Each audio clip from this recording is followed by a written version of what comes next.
Hello, my name is Abdiel Vázquez. This is Maestro in Tune. And that was just a little excerpt from La Bohème by Giacomo Puccini. This beautiful opera set in Paris.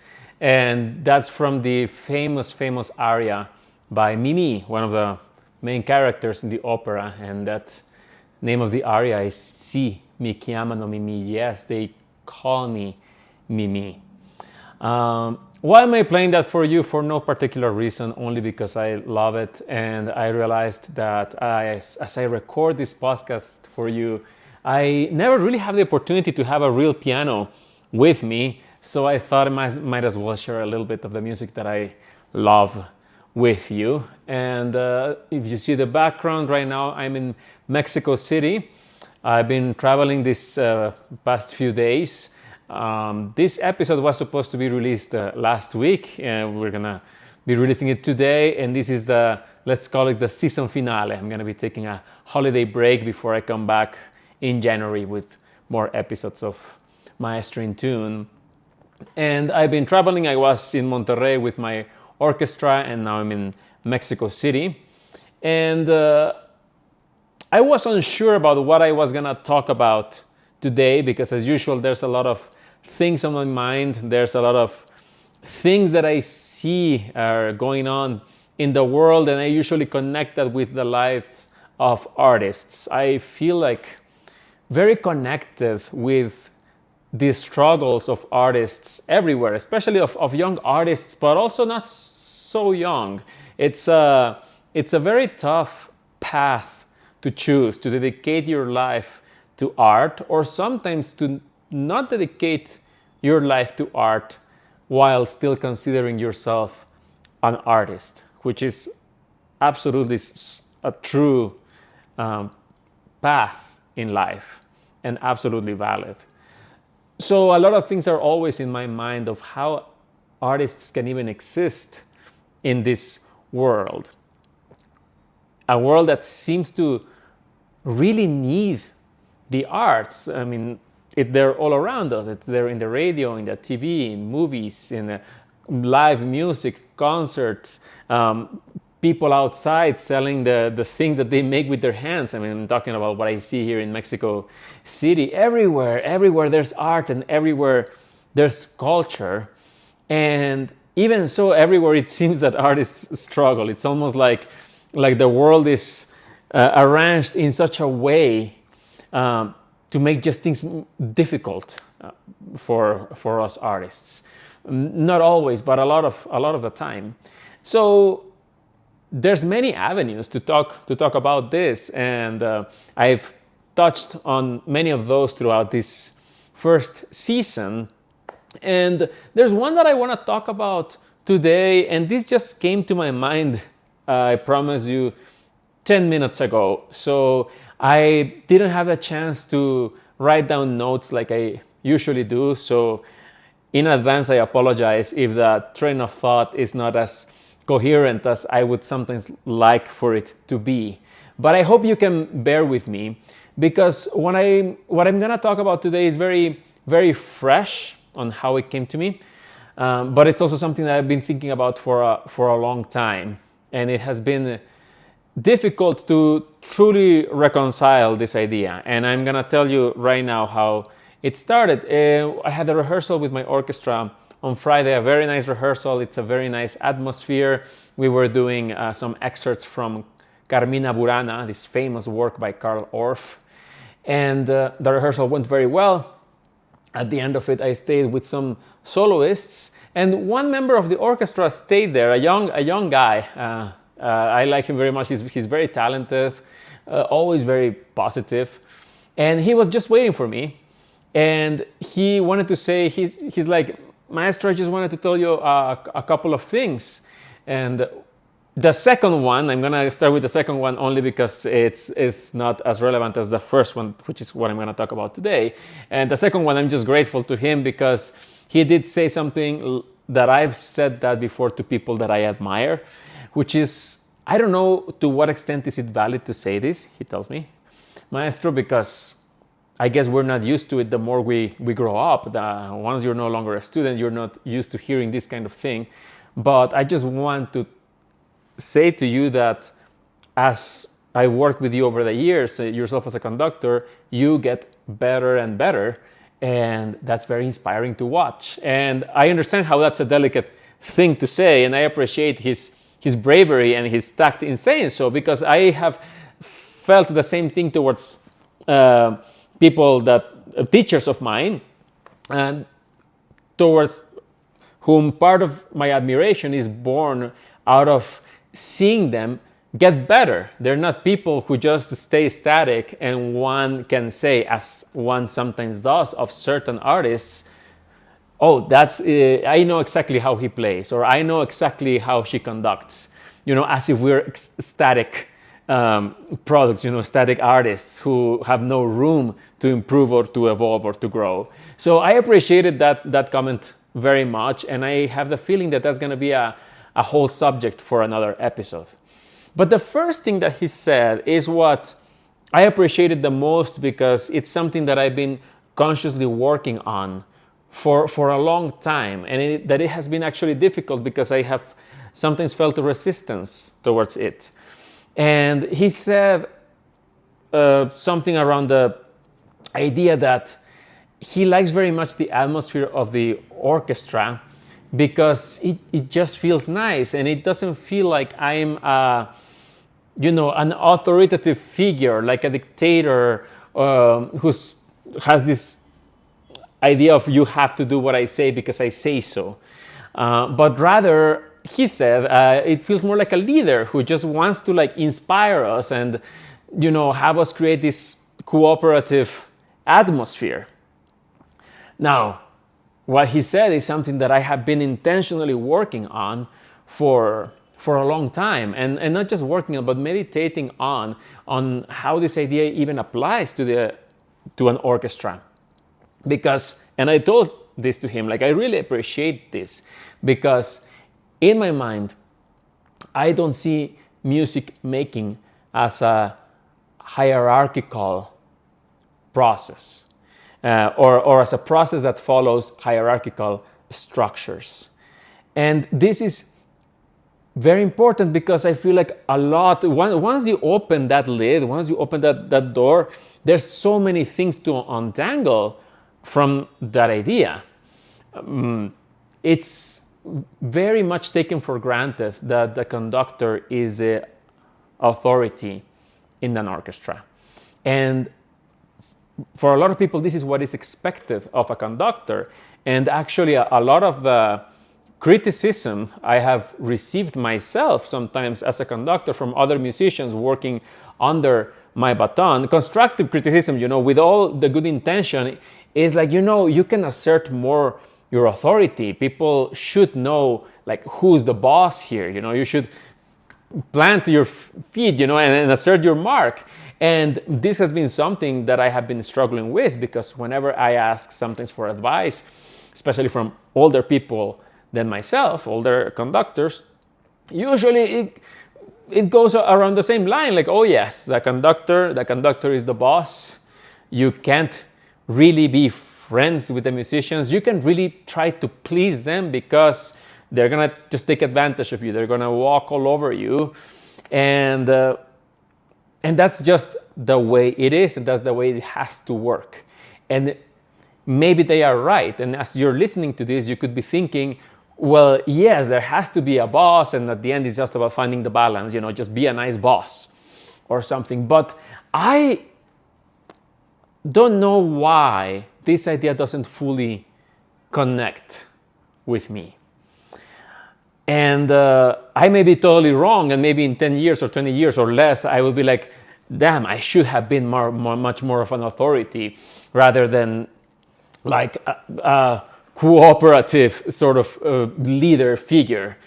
But the reason is that it goes all the way to what I believe music is, and what I believe is a little bit wrong with the world. When I see music seems to be at the core of our humanity. Music is everywhere. We make music, from the moment we're born, our moms sing to us. The first thing we do is sing, even before talking. We make noises, and we dance, and we hit things, and we draw. We really are artists the minute we are born. We express ourselves, and we see it in nature, and birds sing, and fish sing, dolphins and whales, and of course all animals sing in one way or another. It's incredible how much music is part of our world, and of course insects and nature in general. Nature makes this amazing music. And actually, when we ourselves make music with musical instruments, or we're singing, we're mostly imitating nature. So music predates our so-called modern world. And when one sees, how music is made in tribes, in uncontacted or not tribes not touched by Western civilization, one always sees music. And this is everywhere in the world.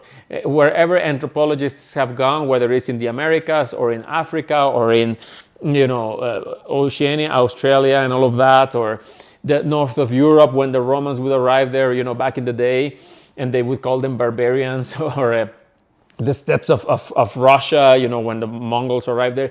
Everywhere there's always music, and everywhere there's religion, but a sort of religion that's nothing like what we understand today as religion. There was always a form of spirituality where every single thing, every single object, every single animal, every single plant, insect, person has a soul, an equivalent soul. There's not a hierarchy of who is better or more dominant than the other, but rather it's just like a cycle of which we're all a part of, with humility.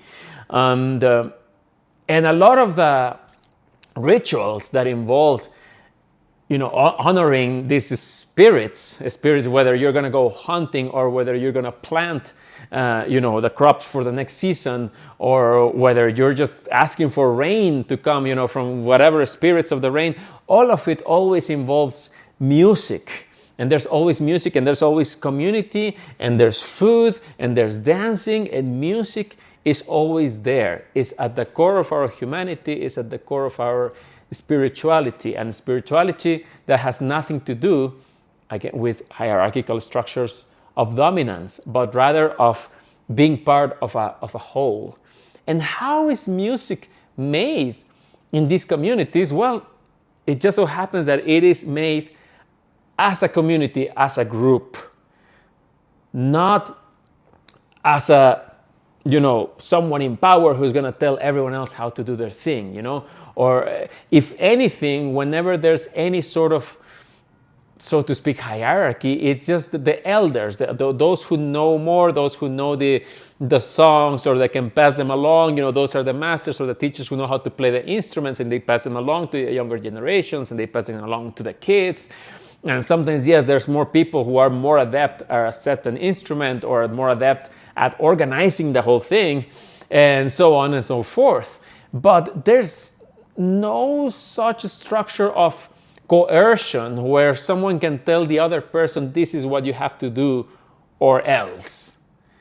So it all has to be made in an atmosphere of respect, of fun, of love towards what you're doing, and at the end, an idea that what you're doing is more important than yourself, than how you are doing it, and how pleased or not pleased that the person telling you how to do it may or may not be.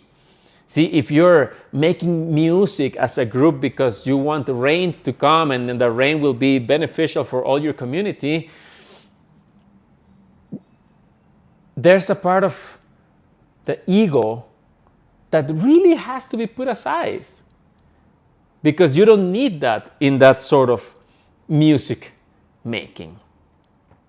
Now, how is this different to how music, especially, and I'm talking about the world of classical music and in the world of orchestras? Well, it just so happens that in our Western world, in our modern world, which is really the world that has now conquered literally the whole globe, do have hierarchical structures.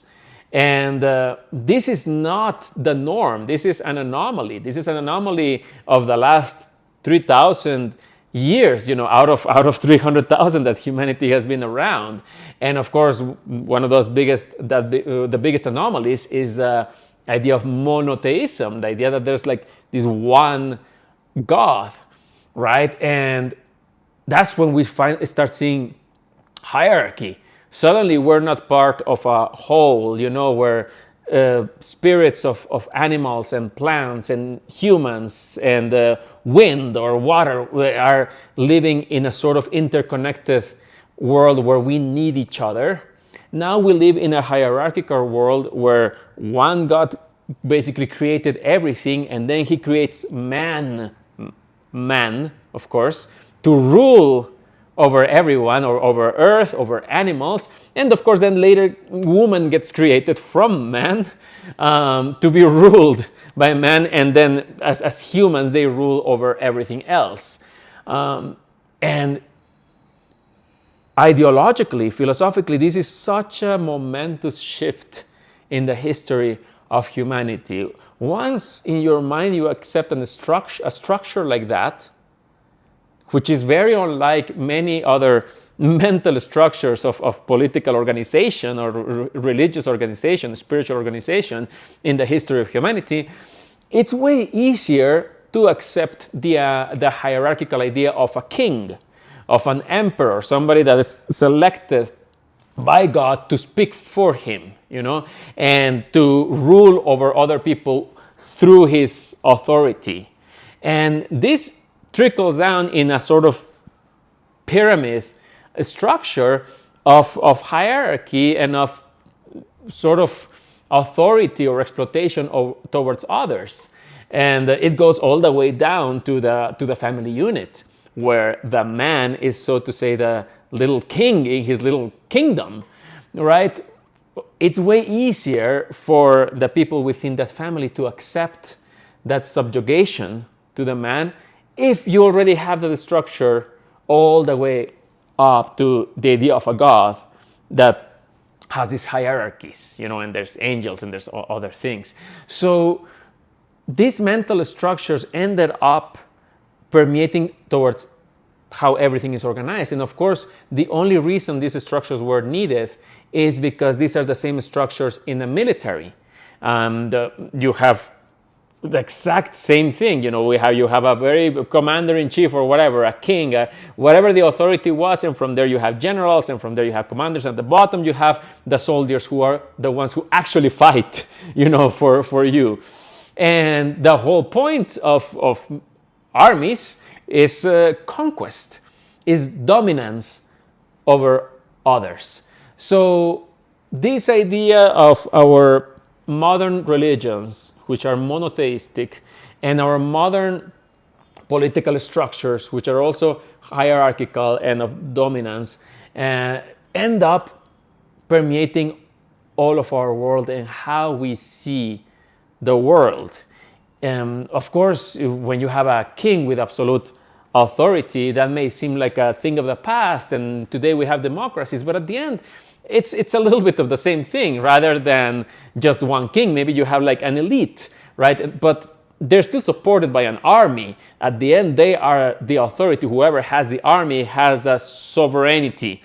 And when your country is at peace, you don't even notice these structures, but or how man-made these structures are, and how arbitrary, and how they don't have to be like that.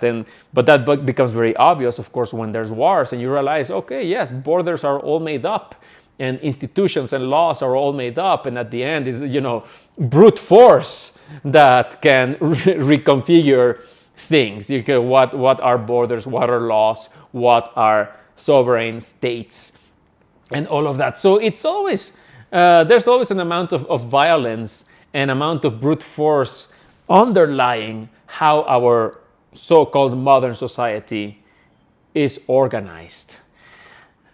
Now, why is this important and why go in all this tangent is because, as I said, these structures, these mental structures, since they are so ingrained in us, then we just project them into how we organize everything. And we sometimes cannot see things in any other way.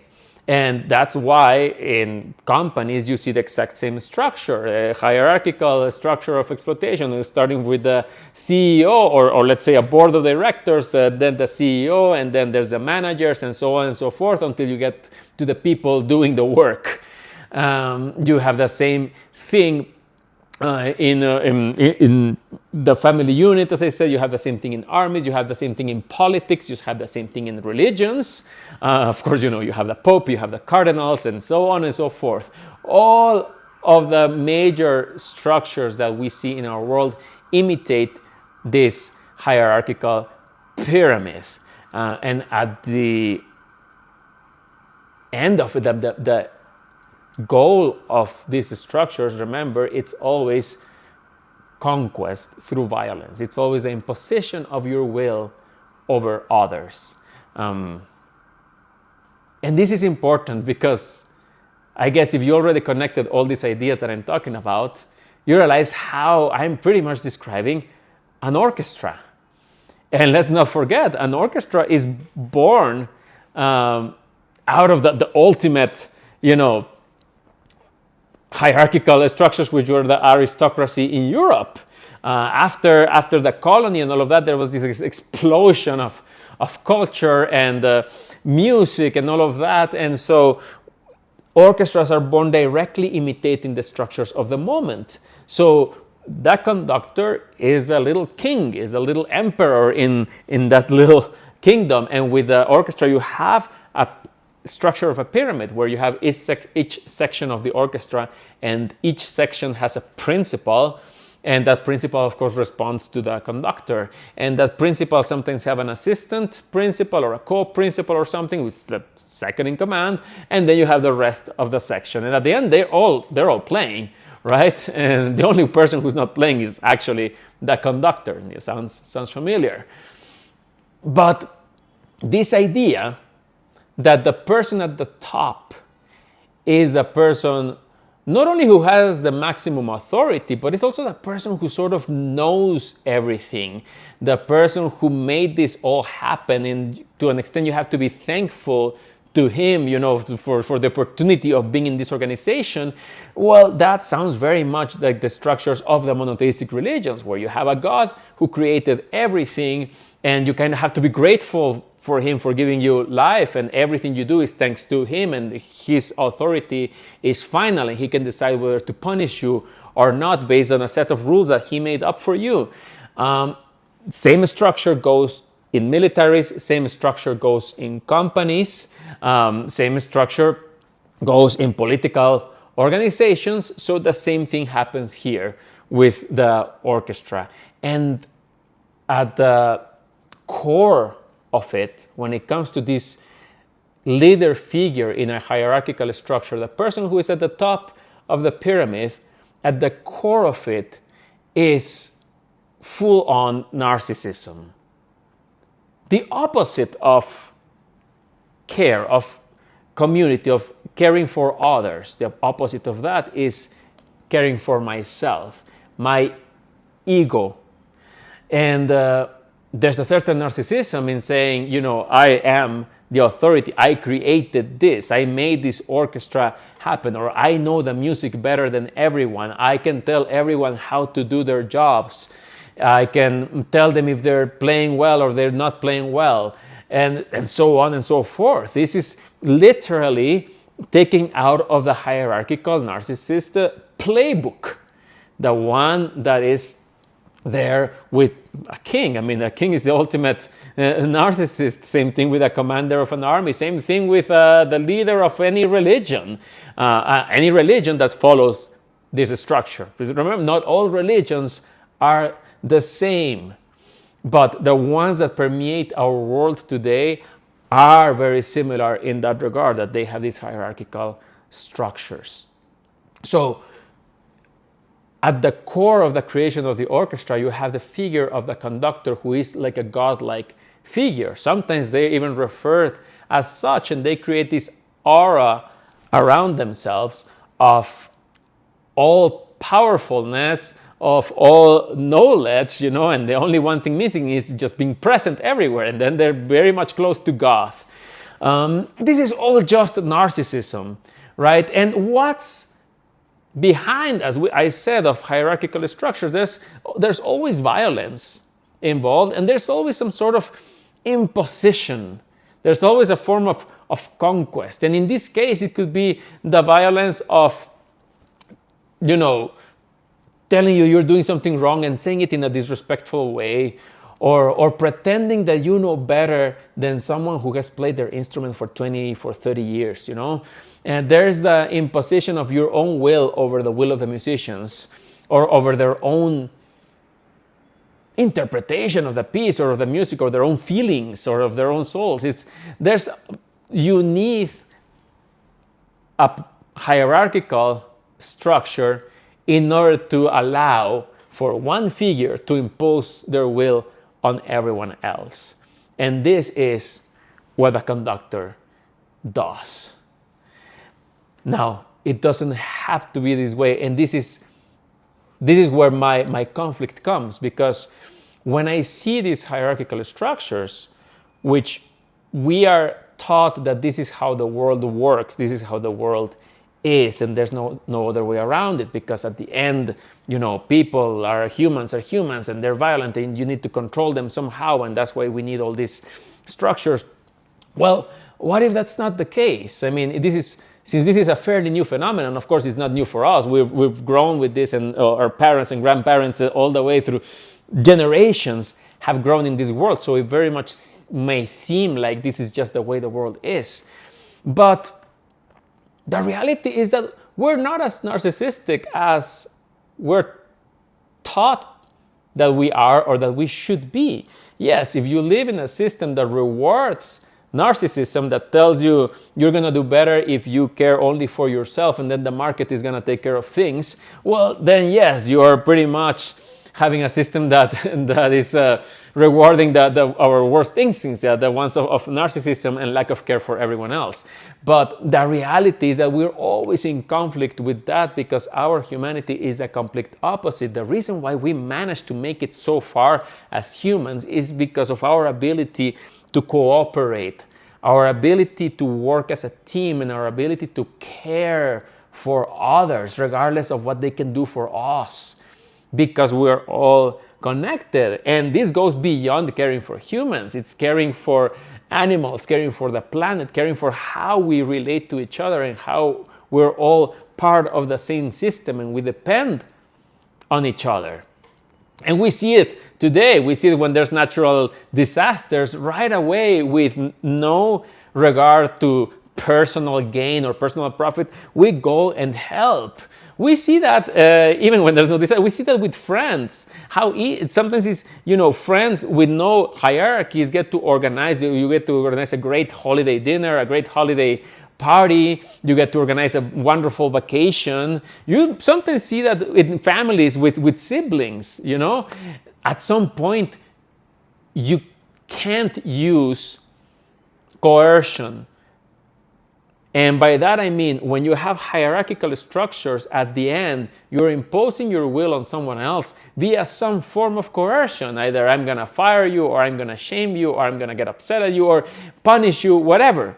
Right? But when we don't have this tool at our disposal, our only other tool is persuasion. It's working together. How can I convince you that this is a good idea, that this is the best idea possible? Okay, what idea do you have? How can we? And this is what makes us humans. This is what makes us political. The fact that we can sit together and discuss and discuss and discuss and figure things out until finally we all have an idea of each other's points of view and how we can move forward. I imagine a world in which music is made like this, and music being made as a group. See, and I understand how, if you have 65, 70 musicians, and especially the way orchestras are made, naturally they were made to function under these hierarchical structures. But my hope is to somehow bring our natural humanity to realize that these structures are not very natural, but since now we are in it, now we love classical music, we love the works that are made for orchestra, and we want to be a part of them, well, let's be in it, but let's try to do it in a different way. How can we make music together without having to resort to coercion, to violence, to exploitation, to imposing one's own will?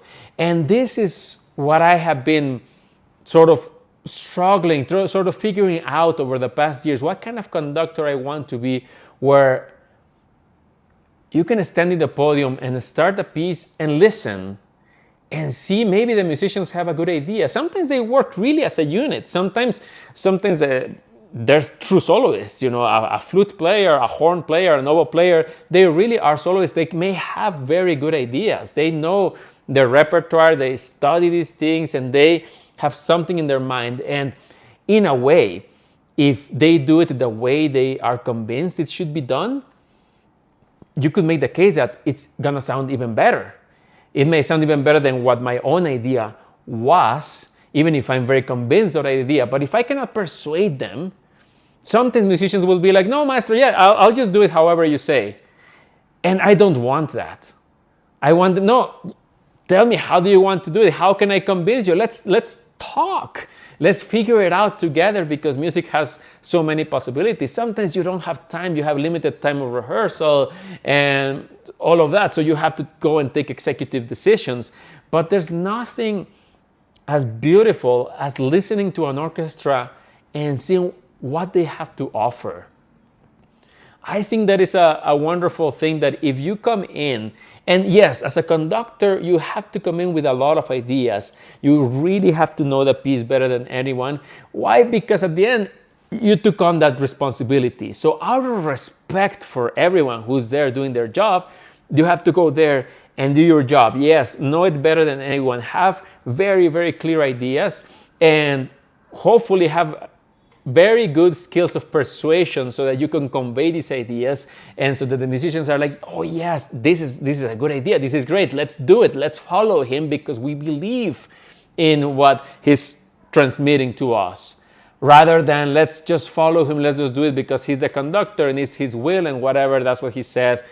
That's how the orchestras lose their spirit. And you see that over and over again when orchestras are just going through the motions because they just don't trust, or they don't believe in the conductor anymore because they don't feel like they're a part of something. They just feel that they're at the bottom of the hierarchical structure. So this is my goal, and this is why when this musician said that, I was very happy, because finally I had someone not telling me the opposite. I finally had someone not telling me, maestro, I think you should be much more assertive. I think you should just, put people in their place whenever they... And I don't even know what that means, put people in their place. What that really means is put them in their place in the hierarchical pyramid, of exploitation and dominance. I want the opposite. I want music to be what it was always supposed to be. And I tell the musicians, when we arrive to the rehearsal space, when we arrive to the concert venue, this is like our religion, but our religion is music. We're here for something that's bigger than us, bigger than our egos, and something that can only happen if we come together as a whole, as a community, where indeed we are equal. We each have a different role, but not one role is more important than the other, and we need to treat each other as if this were the absolute truth. Not one person is more important than another. Not one role is indispensable. We're all there to make music, and the music will survive no matter what we do. So this is not about us. This is not about imposing our will. This is not about showing what an amazing conductor I am. So I dream of a world where these hierarchies stop existing. And I don't know if that world, I'm not saying I don't know if it's possible, because we know it is. We know this has happened many, many times over the course of humanity. I don't know if we will see it in our lifetime. A lot needs to change. But rather than thinking on violent means to change, because at the end that will be a repetition of the same, it's a change of how we think, a change of how we structure the world in our minds, and realize that not everything has to be a coercion, a violent imposition of our will over others. We truly can cooperate. We truly can see ourselves as part of a whole. We truly can care for each other and see how can we do things differently for the benefit of all of us. And we can bring this to music. We can bring this to the rest of the world.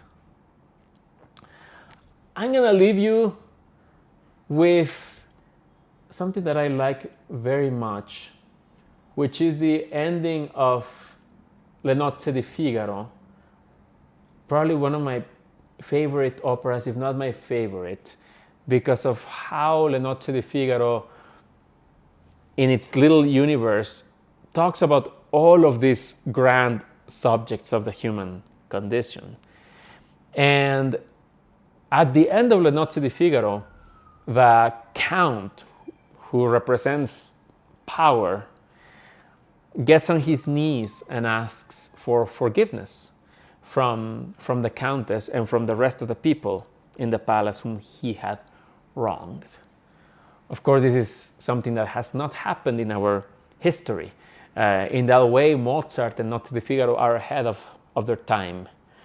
And when he asks for forgiveness, and there will be a whole nother episode or many episodes on Le Nozze di Figaro, because this is an amazing opera that deals on so many subjects, on power dynamics, on the class dynamics, on women and the oppression of women, and on love and in different stages and all the complexities of it. But for now, I'm gonna go with the subject, that one subject of forgiveness, and at the end, unity, how everyone starts singing in harmony. And that's what music is all about.